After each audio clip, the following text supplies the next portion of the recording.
Hi welcome back to my channel. ఈరోజు కథ అగ్నిసాక్షి 10వ భాగాన్ని వినేద్దాం. ఉమా తొందరగా రా అన్న పిలుపుతో బయటికొచ్చిన ఉమను ఉమా అత్తగారు అందరికీ పరిచయం చేసి అందరితో కలిసి మాట్లాడుకుంటూ ఉండగానే మధ్యాహ్న భోజనాలు రెడీ అవడంతో అందరూ సంతోషంగా మాట్లాడుతూ భోజనాలు ముగించి మహి, ఉమా, వికాస్ ఇలా ఇంకా కొంతమంది బయట కూర్చొని మాట్లాడుతూ ఉన్నారు. ఉమా నిన్నొకటి అడగచ్చా అన్నాడు వికాస్. అడగన్నయ్యా. నా పెళ్లిలో ఇప్పుడు మొదలయ్యే అన్ని సాంప్రదాయాలు నువ్వు దగ్గరుండి నువ్వే చేస్తావా అన్నాడు. అదేంటన్నయ్య, పిన్ని అత్తవాళ్ళు ఇంకా చాలామంది ఉన్నారుగా. అంటే మహికి నువ్వు భార్యవి కదా, పైగా నిన్ను చూస్తుంటే చాలా మంచిగా, ఎందుకో నాకు చాలా దగ్గరైపోయావు. ఇంకా అమ్మ అంటావా, తను ఎప్పుడూ అది ఇది అని గొప్పలకు పోతుంది, కానీ ఏ ఒక్కటి సరిగా చెయ్యదు. నువ్వు నన్ను సొంత అన్నగా భావిస్తున్నావని నాకు తెలుసు, అందుకే అన్నాడు. అలాగే అన్నయ్య, నువ్వు అనుకున్నట్టే నేను దగ్గరుండి మరీ అన్నీ చేస్తాను అన్నది. అవును ఉమా, మీ పెళ్లిలో జరిగిన అన్ని సాంప్రదాయాలు ప్రతి ఒక్కటి నాకు చేయాలి, అన్ని సాంప్రదాయాలు అన్నాడు. పెళ్లిలో చాలా సాంప్రదాయాలు ఉంటాయిగా, ఉంగరం, ఇంకా చాలా గేమ్స్ కూడా ఉంటాయిగా. మీకు ముందుగానే అన్నీ తెలుసు కాబట్టి నాకు అలాగే చేయాలి మహి, నువ్వు కూడా. మహి ఉమా వైపు చూసి, వికాస్ నాకు కొద్ది పని ఉంది, ఇప్పుడే వస్తాను అన్నాడు. ఏంటి మహి, మహి కూడా సిగ్గుపడుతున్నాడా అనుకుంటున్నాడు వికాస్. ఆయన ఎందుకు వెళ్ళాడో నాకు తెలుసు. ఆయన దృష్టిలో మా పెళ్ళి ఒక దురదృష్ట సంఘటన, అయినా నా పెళ్ళి అని ఉమా ఊహించుకుంటూ ఉంది. అమ్మ, నువ్వు పరువు అది ఇది అంటే తాళి కట్టా, ఇంకా మళ్ళీ ఈ ఆచారం గ్రహచారం అని నా తల తినకండి. అవి ఇవి అని జరిపిస్తే మాత్రం నేను వెళ్ళిపోతా, ఇంకా నీ ఇష్టం అన్నాడు మహి. రేయ్, కొద్దిగా చిన్నగా మాట్లాడు, ఆ అమ్మాయి వింటే బాధపడుతుంది. వినాలనే కదా నేను అనేది. అయినా ఇంకా ఇక్కడ ఎందుకు, తనని వాళ్ళ ఇంటికి పంపించేయి, మన ఇంటికి వెళ్ళిపోదాం. తను మన ఇంట్లో అడుగు పెట్టడం నాకు కూడా ఇష్టం లేదు అన్నాడు మహి. ఏం మాట్లాడుతున్నావు మహి, పెళ్ళయ్యి ఇంకా ఒక్కరోజు కూడా కాలేదు, ఇంకా పెళ్లి మండపంలో ఉన్నావు, ఇలా అంటున్నావేంట్రా నువ్వు? తన గురించి కొంచెం కూడా ఆలోచించకుండా ఎంత బాధపడుతుందా అమ్మాయి. చూడు, వాళ్ళు బాధపడతారు, వీళ్ళు బాధపడతారని నేను ఇంతకీ మించి ఏమీ చేయలేను. అసలే నాకు చిరాగ్గా ఉంది. వాళ్ళు ఇంకా ఏవేవో ఆచారాలు అంటున్నారు. నీ ఇష్టం, ఇలాగే ఉంటే నేను మాత్రం వెళ్ళిపోతా అన్నాడు మహి. వద్దు, నేను మాట్లాడతాలే, నువ్వు వెళ్ళకు, బంధువుల ముందు పరువు తీయకు. సరే, నీ ఇష్టం, నువ్వే వాళ్ళకు చెప్పు అంటూ అలా ఉమా గతంలో నుంచి బయటకు వచ్చింది.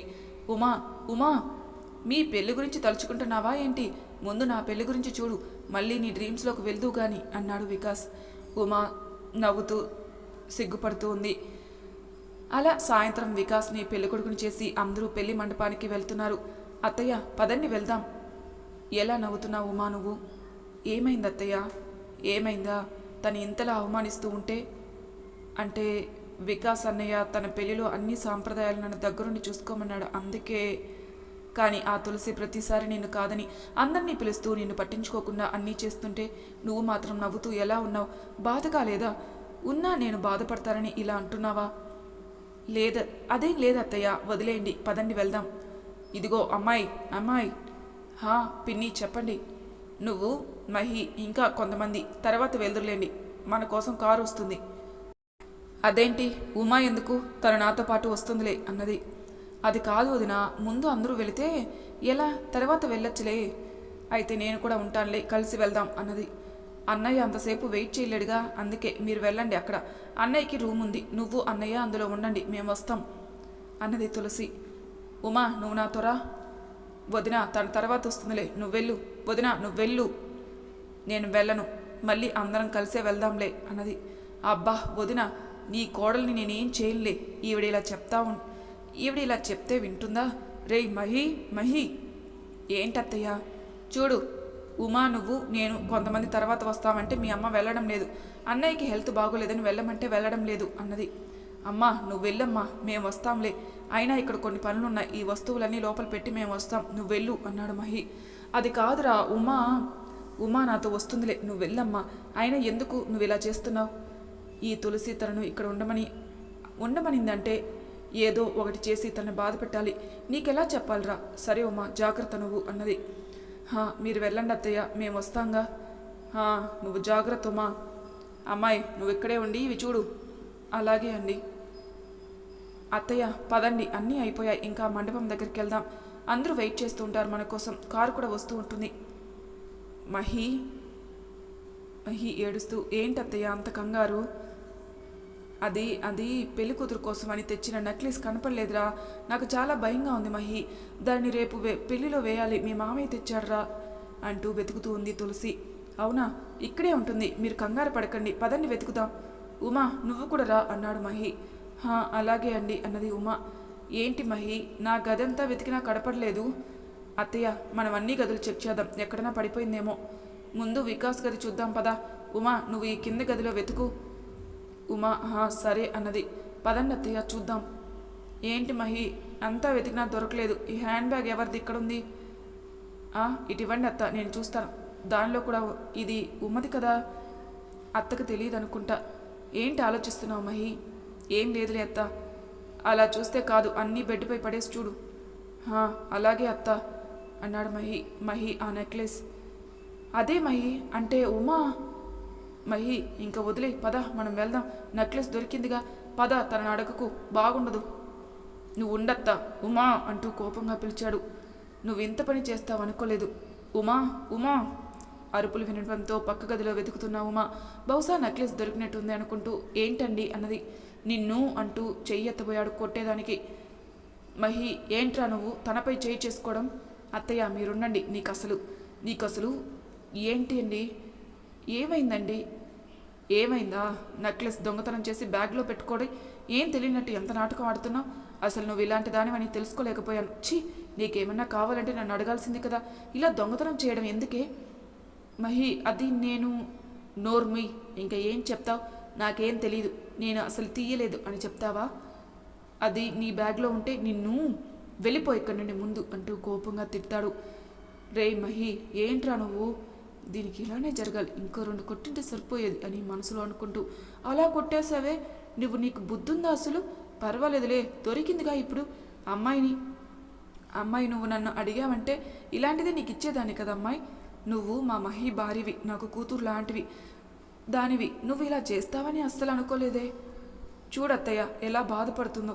తాను నిన్ను కూతురు అనుకుంటుంటే నువ్వేమో ఇలా అంటావు. ఇలాంటి వాళ్ళు కూడా ఉంటారా? నిన్ను చూస్తుంటేనే నాకు అసహ్యం వేస్తుంది. ముందు ఇక్కడ నుండి వెళ్ళిపో, నిన్ను చూడాలంటేనే కంపరంగా ఉంది నాకు అన్నాడు. రేయ్ ఏంట్రా నువ్వు? తను ఇప్పుడు ఎక్కడికి వెళ్తుంది? అదేగాక పెళ్లి పెట్టుకొని. అత్తయ్య ఇలాంటి వాళ్ళు ఉన్నా కూడా ఆ పెళ్ళి సరిగా జరగదేమో. వీళ్ళ బుద్ధి చూసావుగా, ఇంకా అర్థం కాలేదా నీకు? అయితే పెళ్లి చూసి వెళ్తుంది లేరా, నువ్వు పద. అమ్మాయి నువ్వు కూడా రా, అందరూ బయట ఉన్నారు, బాగుండదు ఇలా అని తెలిస్తే. సరే మీరు వెళ్తూ ఉండండి, అత్తయ్య ఇప్పుడే వస్తా అన్నాడు. సరే త్వరగా రండి. అమ్మయ్య, నేను అనుకున్న పని జరిగింది. లేకుంటే నా ముందే వచ్చి మీరు సంతోషంగా ఉంటే ఎలా చూస్తాననుకున్నావు అమ్మాయి? ఇప్పుడు నీకు బాగా సరిపోయింది. లేకుంటే నా కూతురున్న స్థానంలో నిన్ను ఎలా చూడగలను? తన సంతోషాలన్నీ నువ్వు అనుభవిస్తూ ఉంటే అని మనసులో అనుకుంటూ ఉంది తులసి. నువ్వు ఇలాంటి దానివని నాకు తెలియదు. నీలో ఇలాంటివి కూడా ఉన్నాయని ఇప్పుడే అర్థమవుతుంది. ఇంకా నయం, నీ గురించి ఇప్పుడే తెలిసింది. ఏదో మూల పాపం ఉమని బాధ పెడుతున్నానని అనుకున్నాను. నాకు ఇప్పుడు అర్థమవుతుంది. నేను ఇష్టం లేదని చెప్పినా నువ్వు నన్ను ఎందుకు చేసుకున్నావంటే, ఒక్కడే కొడుకు, ముందు వెనక ఎవరూ లేరు. ఇంకా మా అమ్మ మంచిది, కోడల్ని కూతురులాగా చూసుకుంటుంది. ఇంకా మా నాన్న ఆయన ఏమీ అనరు. ఇలాంటి వాళ్ళు నీకు ఎక్కడ దొరుకుతారు? అందుకే ఇష్టం లేదని చెప్పినా కొంచెం కూడా సిగ్గు లేకుండా నన్ను చేసుకున్నావు. ఇప్పుడు నీ నిజస్వరూపం బయటపడింది. నీకు కొంచెమైనా సిగ్గుంటే ఈ క్షణమే ఇక్కడ నుండే వెళ్ళిపోతావు. ఇలా మళ్ళీ నాతో చెప్పించుకో అనుకుంటూ ఉన్నాను. మహి నేను చెప్పేది వినండి ప్లీజ్ అన్నది. ఎవరే నీకు మహి? అలా పిలవడానికి కూడా నువ్వు సరిపో. నాతో ఎక్కువ మాట్లాడించుకు. కోపంలో ఏం తిడతానో నాకే తెలియదు అన్నాడు. సరే, నేను నిజంగా ఇలా చేశానని మీరు అనుకుంటున్నారా అని అడిగింది ఉమా. అవును, అనుకోవడం ఏంటి, అదే నిజం. సరే, ఇంకా నేను ఎన్ని చెప్పినా మీరు నన్ను నమ్మరు. అసలు నువ్వు నాతో మాట్లాడుకు. నీతో మాట్లాడాలంటేనే కంపరంగా ఉంది నాకు అన్నాడు. సరే, ఇప్పుడు వెళ్ళాలన్నా బస్సులు కూడా ఉండవు. రేపు ఉదయమే వెళ్ళిపోతాను. ఇక్కడే ఉండి మిమ్మల్ని బాధ పెట్టలేండి. ఇంకా మీతో మాట్లాడను కూడా. ఇన్ని రోజులు నేనంటే ఇష్టం లేదని అంటుంటే ఏదో ఒకరోజు నాపై ఇష్టం కలుగుతుందేమని ఆశించా. కానీ మీకు నేనంటే అసహ్యం అని తెలిసి నేను ఇంకా మీ నుండి ఏదైనా ఆశించడం కూడా నా తప్పే. ఇంకా మీతో మాట్లాడి ప్రయోజనం ఏముంటుంది? మహి రండి త్వరగా, కారు వచ్చేసింది. వస్తున్నాను అత్తయ్య. ఇదిగో అమ్మాయి, నువ్వు మహి పక్కనే కూర్చో. అత్తయ్య నేను ముందు సీట్లో కూర్చుంటా, మీరు వెనక కూర్చోండి అన్నాడు మహి.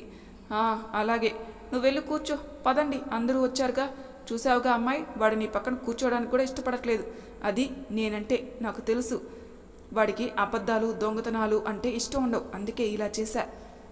పిన్ని గారు, మీరు మీ కూతురు స్థానంలో నేను వచ్చానని ఇలా చేశారు, కానీ నేను కూడా ఒక తల్లికి కూతురునని కావ్యని చేసుకోకపోతే మీరు ఎలా బాధపడ్డారో, ఇప్పుడు ఇలా జరిగిందంటే మా అమ్మ కూడా అంతే బాధపడుతుందని ఒక తల్లిగా మీరు ఆలోచించలేదా అని అడిగింది. నేను మీ అమ్మ ఒకటా? అసలు మీ అమ్మ సరిగా ఉంటే ఇలా ఎవరినో ప్రేమించినప్పుడే నీ చంప పగలగొట్టి ఇంట్లో కూర్చోబెట్టేది, ఇంత దూరం రాణించేదే కాదు అన్నది. అసలు మహి మీ మాట వింటే ఇంత దూరం రాడేమో కదా. మీరు మహిని ఏమనుకున్నా నన్ను అంటున్నారు ఎందుకు? తను మీ అన్నయ్య కొడుకు కాబట్టి. చూడండి, ఒక్కోసారి మనం విన్నది కళ్ళారా చూసింది కూడా నిజం కాకపోవచ్చు. నిజమా అబద్ధమా అని పక్కన పెడితే, ఒకవేళ మీ స్థానంలో మా అమ్మాయి ఉంటే ఇలా ఇంకొక అమ్మాయి కాపురాన్ని మాత్రం చెడగొట్టేదే కాదు. ఇది మాత్రం ఖచ్చితంగా చెప్తాను. మీ ఇష్ట ప్రకారమే జరిగిందిగా. నేను కూడా రేపు ఉదయం వెళ్ళిపోతానులేని. మీరు ఇంకొక పని చేసి నన్ను పంపించకముందే నేను వెళ్ళిపోతాను. నన్ను పంపించడానికి మీరు ఇంకా శ్రమ పడవలసిన అవసరం లేదులేండి అన్నది. అత్తయ్య దిగండి అన్నాడు మహి. ఉమా ఏంటి ఇంత లేట్ అని అడిగింది. అదేం లేదత్తయ్య. అవును, ఆ చెంపపైన ఏంటి ఈ గుర్తులు? ఎవరో కొట్టినట్టు? అదేం లేదులేండి. ఇందాక దోమలు ఎక్కువగా ఉన్నాయని నేను అలా కొట్టేసరికి గుర్తులుగా ఉన్నాయి అనుకుంటా. అవునా, మరి కళ్ళు ఎందుకు అలా ఉన్నాయి? అబ్బా, మీకు ప్రతిదానికి అనుమానమే. ఏం కాలేదత్తయ్య, చూశారుగా నేను ఎంత హ్యాపీగా ఉన్నానో, చూస్తున్నారుగా. పదండి లోపలికి వెళ్దాం అన్నది ఉమా. రా, మనం గదిలో ఉండొచ్చు. ఇంకా చీకట్లో ముహూర్తం కాబట్టి నలుగులు ఇవి అవి అని ఇంకా ఎక్కడ నిద్ర. అవును, నీకు ఇచ్చిన చైన్ వేసుకోలేదే? అడుగుదామనుకుంటే తప్పించుకుంటున్నావు. అదేం లేదత్త, ఇందాక చీర సరిచేసుకుంటూ ఇంట్లోనే పెట్టి వచ్చా. మళ్ళీ పెళ్ళయ్యాక వేసుకుంటానులే అన్నది ఉమా. ఏంటి మహీకి ఎంత ముఖ్యమో తెలుసు కూడా నువ్వు? అత్తయ్య, వాళ్ళు పిలుస్తున్నారు మిమ్మల్ని. అమ్మయ్య, ఎలాగోలా తప్పించుకున్నా. లేదంటే ఇంకా ఎన్ని అబద్ధాలు ఆడాలో నేను అనుకుంటూ బాధపడుతుంది.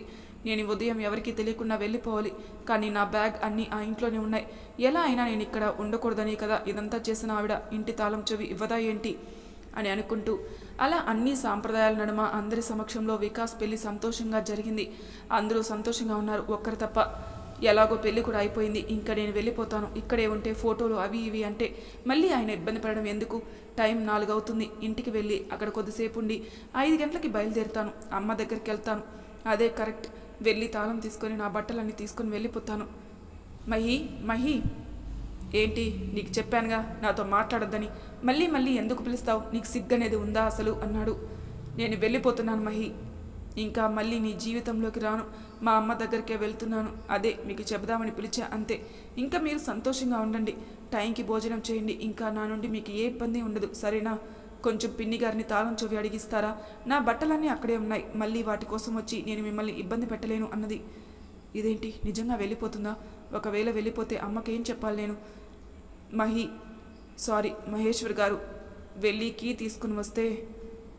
ఉండు తెస్తా, ఇదిగో అంటూ ఇచ్చాడు. చాలా థ్యాంక్స్ అండి. ఈ 4 నెలల్లో ఏవైనా మిమ్మల్ని అని బాధ పెట్టి ఉంటే నన్ను క్షమించండి. ఇంకా ఏ ఇబ్బంది మీకు ఉండలేండి. ఇంకా మీరు హ్యాపీగా ఉండండి. బాయ్ మహి అన్నది. కనీసం ఒక్కసారైనా ఉండు అని కూడా అనలేదు. అయినా నా పిచ్చి కాకపోతే ప్రేమ లేని మనిషికి పెళ్ళి గొప్పతనం, భార్య గురించి ఏం తెలుస్తుంది అని అనుకుంటూ ఆటో వాడిని పిలిచి అడ్రస్ చెప్పి ఇక్కడికి వస్తావా అని అడిగింది. ఎక్కండమ్మా. జీవితం ఎంత చిత్రమో కదా. పెళ్లితో అందరి జీవితం ఒక కొత్త మలుపు తిరిగి సంతోషాలతో జీవితం కొత్త బంధాలతో ఉంటే నాకు మాత్రం అదొక బాధతో మొదలవుతుంది అని అనుకోలేదు. అయినా మహికి ఇష్టం లేదు నేనంటే. ఇంకా తను నా గురించి ఆలోచించడు కూడా. తను అనుకున్నట్టే నేను తనకు దూరంగా ఉంటాను. తన సంతోషమే నా సంతోషం. అమ్మా, మీరు అడిగిన అడ్రస్ వచ్చిందమ్మా అన్నాడు ఆటోవాడు. ఇదిగోండి డబ్బులు తీసుకోండి అన్నది. ఇదిగో అమ్మాయి, పెళ్ళి బాగా జరిగిందా? బాగా జరిగిందండి. నేను వద్దామనుకున్నాను. మా కోడలు గర్భవతి, అందుకే రాలేకపోయాను. అవునా? అయినా నువ్వు ఇప్పుడే వస్తున్నావేంటి? అంటే అది నేను ఊరికి వెళ్తున్నాను, అందుకే బస్ టైం అయిందని వచ్చాను. మీరు ఇక్కడే ఉండండి. నా బ్యాగ్ తీసుకుని మళ్ళీ కీ మీకు ఇచ్చేస్తాను. ఎవరైనా వస్తే ఇవ్వండి అన్నది. అలాగే అమ్మాయి. అన్నీ తీసుకున్న ఈ చైన్ మహి బ్యాగ్లో పెడతాను. తనకు ఒక విషయం కూడా చెప్పాలి. చదవడని తెలుసు, కానీ ఏమో రాస్తున్నాను అంటూ ఒక పేపర్ తీసి అందులో అన్నీ రాసి, ఇదిగోండి, ఇది పిన్ని గారికి ఇవ్వండి. అలాగే అమ్మ, జాగ్రత్త. బాయ్ అండి. బాయ్ అమ్మ అన్నది ఆవిడ. మరి తర్వాయి భాగంలో ఏం జరుగుతుందో నెక్స్ట్ ఎపిసోడ్లో తెలుసుకుందాం. అంతవరకు నా ఛానల్ని సబ్స్క్రైబ్ చేయని వాళ్ళు ప్లీజ్ సబ్స్క్రైబ్ చేసుకోండి. లైక్ చేసి షేర్ చేయండి. మీ అభిప్రాయాలు నాకు కామెంట్ రూపంలో తెలియజేయండి. Thank you for listening.